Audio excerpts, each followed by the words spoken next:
Do livro Renúncia, primeira parte, capítulo 4, A Varíola, página 137. Madalena quis inteirar-se de tudo, conhecer os pormenores, mas sentia-se impossibilitada de falar como desejava. Aqui virei 2 vezes por semana, concluiu o bondoso sacerdote. Antero e a prima queriam implorar que viesse mais vezes, que ficasse em sua companhia, mas considerando que a cidade quase inteira estava ao abandono, calaram-se comovidos, certos de que seria pedir muito. A situação doméstica prosseguiu torturante. Quando menos se esperava, surgiam os rudes auxiliares do serviço de saúde, compelindo Antero a maior vigilância para que Dom Inácio continuasse em casa às ocultas. Madalena desdobrava-se em sacrifícios silenciosos. Desvelada e carinhosa, quase não arredava pé do leito do genitor, que piorava a olhos vistos. O velho fidalgo passava longas noites em franco delírio. Tinha frases estranhas, desconexas, induzindo a filha e o sobrinho a graves reflexões. Ao fim de uma semana, caiu a outra serva dos Vilamil, e no dia seguinte o lacaio apresentou os mesmos sintomas. Antero não vacilou e mandou remover ambos. Agora, como acontecia em grande número de casas nobres, ele e a prima eram obrigados a executar os mínimos serviços caseiros. Durante 4 dias, os problemas domésticos foram solucionados satisfatoriamente, apesar dos sacrifícios que se impunham.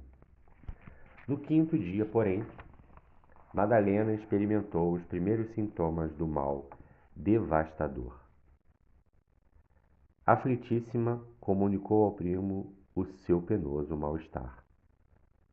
O rapaz inquietou-se vivamente.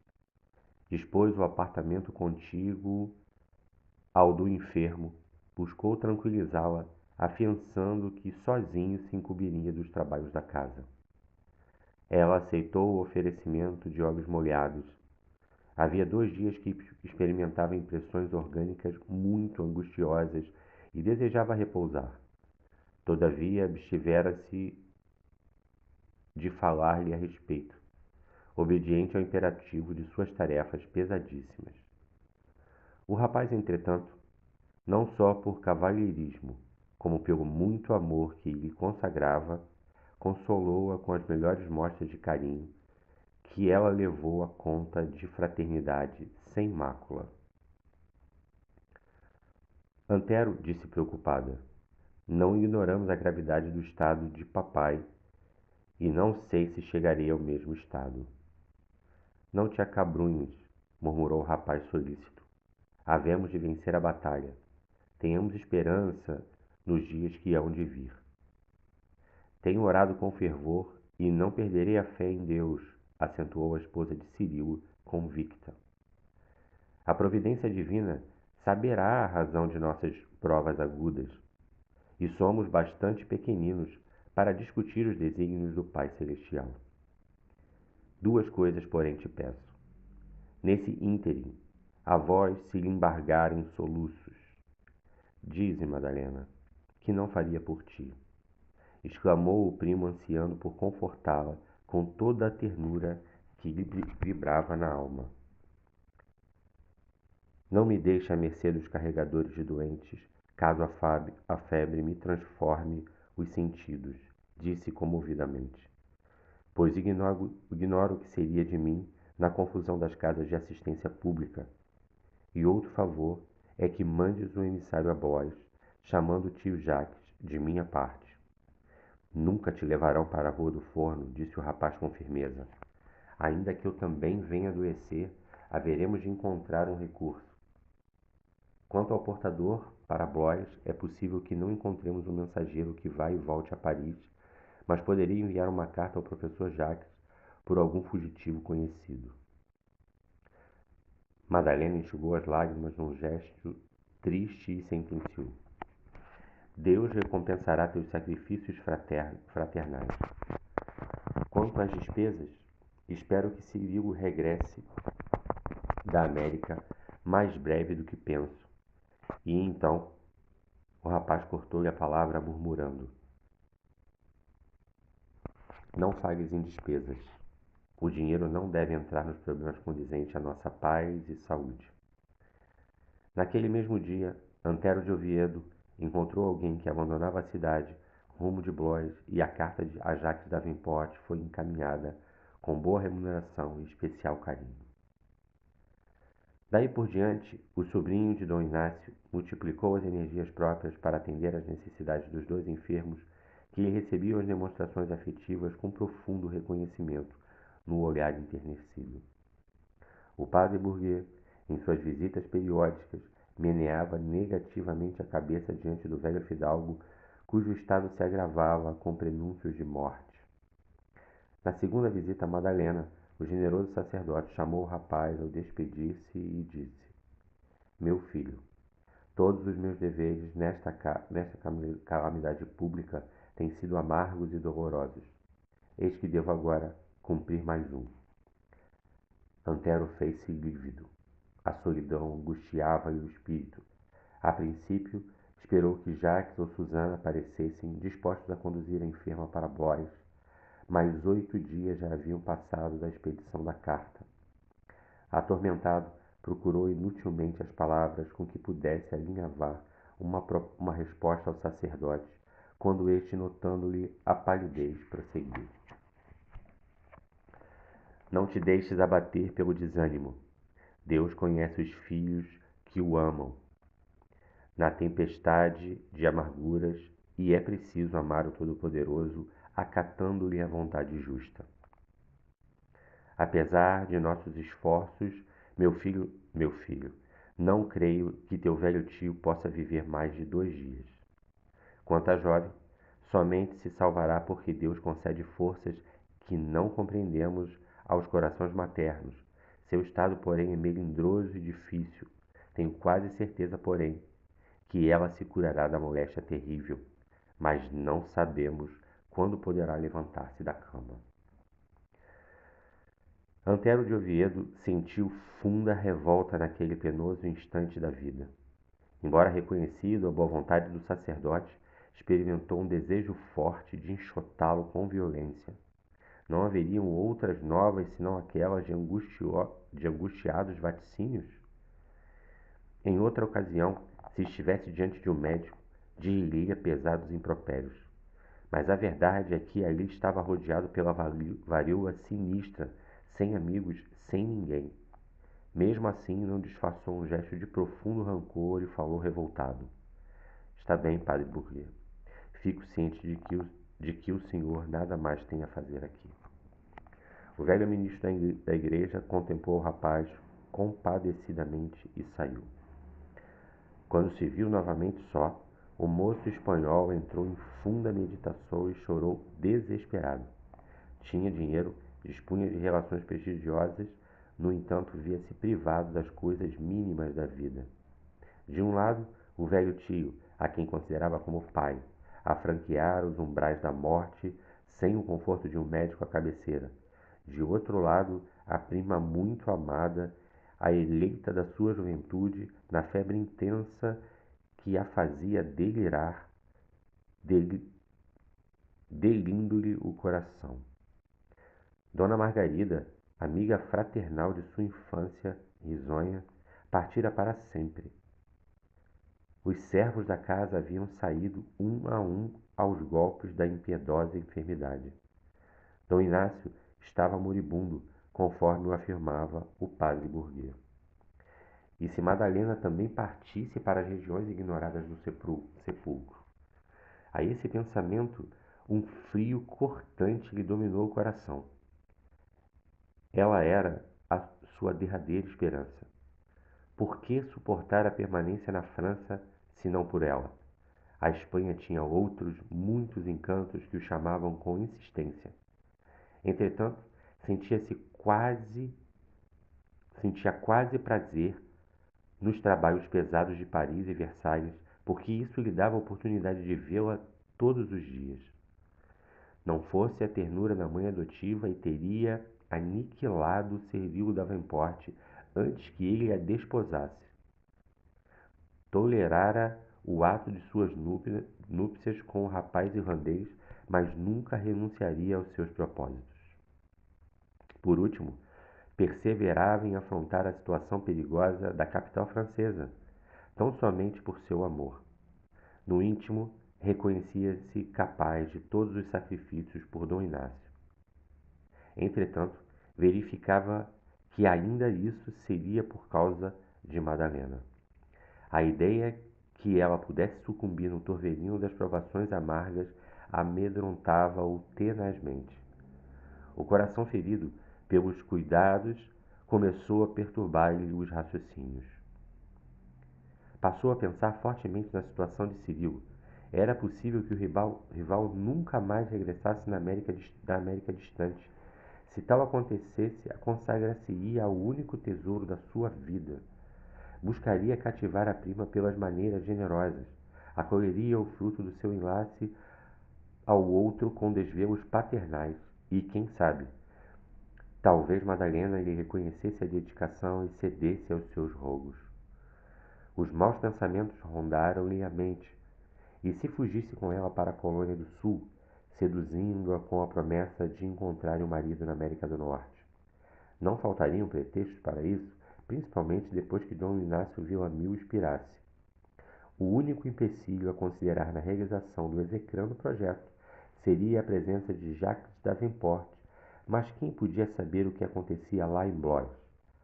Antero de Oviedo passou as mãos pela fronte como se quisesse expulsar os planos criminosos que o assediavam. Diariamente, quase atendia aos carregadores de variolosos que vinham à cata de informações atraídos pelo sinal fatídico. Aqui não há enfermos, declarava invariavelmente. Certa ocasião, todavia, um deles interrogou: por que então teme permanecer em casa tão triste? Tenho razões para proceder assim, sentenciou sem se dar por achado. As lutas prosseguiam acesas, mas na segunda noite após as declarações do padre Bourget, Antero tinha confirmado os dolorosos prognósticos. Corrido o dia de longos sofrimentos, o velho tio caiu em funda prostração, agonizando aos poucos. De quando em quando corria ao quarto de Madalena e voltava para junto do moribundo, que ao romper d'alva entregou a alma ao Criador. Absolutamente só, tomou as providências imediatas, aguardando o clarear do dia para atender a outras que se tornavam imprescindíveis. Doloroso pensamento acudiu-lhe ao cérebro cansado. Deixaria Madalena sozinha, febril, quase inconsciente de si própria? E os enfermeiros abomináveis? Consolou-se com a ideia de que sempre vinham à tarde e que sairia a providenciar sepultura mais ou menos condigna para Dom Inácio pela manhã, no cemitério dos Inocentes. Deixaria a porta bem fechada, tomaria providências à pressa e antes do crepúsculo tudo estaria liquidado para que continuasse enfrentando a nova fase da penosa situação. Mergulhado nessas dolorosas cogitações, Antero repousou alguns minutos. A carta do sobrinho de Dom Inácio chegou às mãos do destinatário em Blois. Três dias depois de escrita. O boníssimo educador alarmou-se, embora estivesse igualmente de cama, atacado pela mesma enfermidade, posto que, de forma assaz, benigna, impossibilidade de atender ao chamado, consultou Susana a propósito, e a jovem acedeu corajosamente. Logo que o senhor esteja melhor, disse resoluta, irei a Paris para atender às ocorrências. Mas não tens qualquer receio? perguntou o genitor bondosamente. Porque, nessa hipótese, poderei enviar um amigo daqui, já provado pela moléstia e indene ao contágio. Não, meu pai, insistiu a jovem, afetando generosidade. Esses casos devem ser resolvidos pelos próprios parentes. Levarei Pierre comigo e é quanto basta. Nossa vizinha conhece remédios preventivos de primeira ordem e não devo temer. Jacques endereçou à filha um olhar de agradecimento sincero.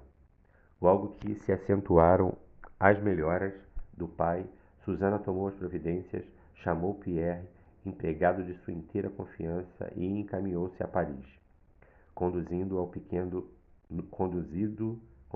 pequeno veículo todos os reduzidos objetos de socorro de que poderia precisar, tanto em remédios como em armas. À medida que avançava nos caminhos, mais se espantava com a mendicância e a desolação de morte espalhadas por toda parte. Não obstante o esforço despendido, foi obrigada a pernoitar num dos postos de muda, próximo da cidade, para chegar às portas parisienses apenas no dia seguinte de manhã.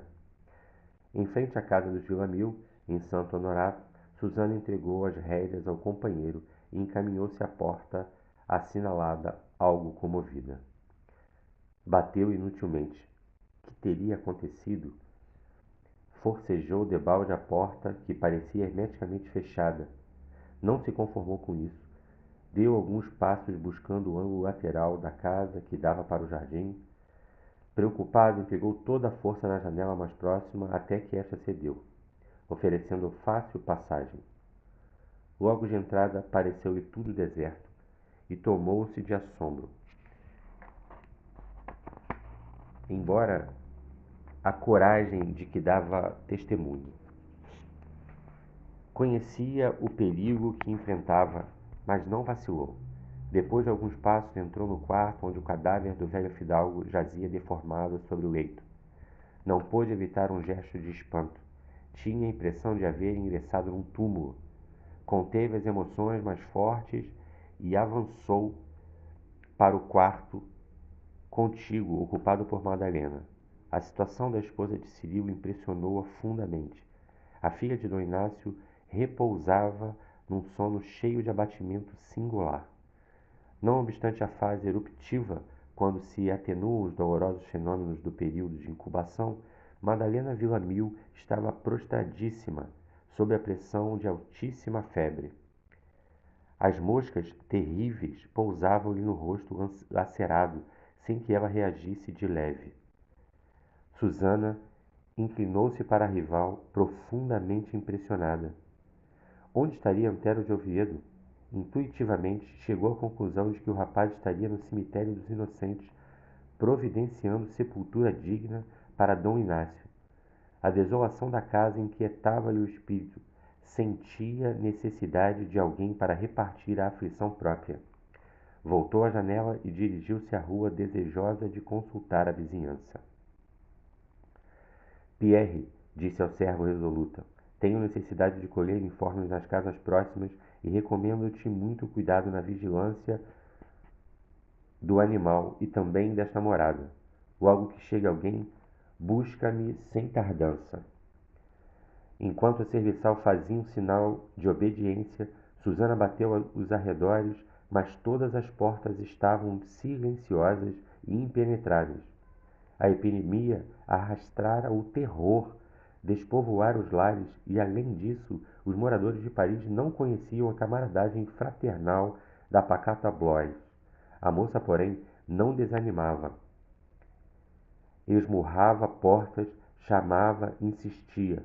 Ao parar à porta de uma casa mais distante, prosseguindo na diligência inútil, eis que surge Pierre ofegante, chamando-a. Apressai-vos, porque um grupo de 5 homens, depois de observar o sinal vermelho, arrombou a porta, penetrando a casa.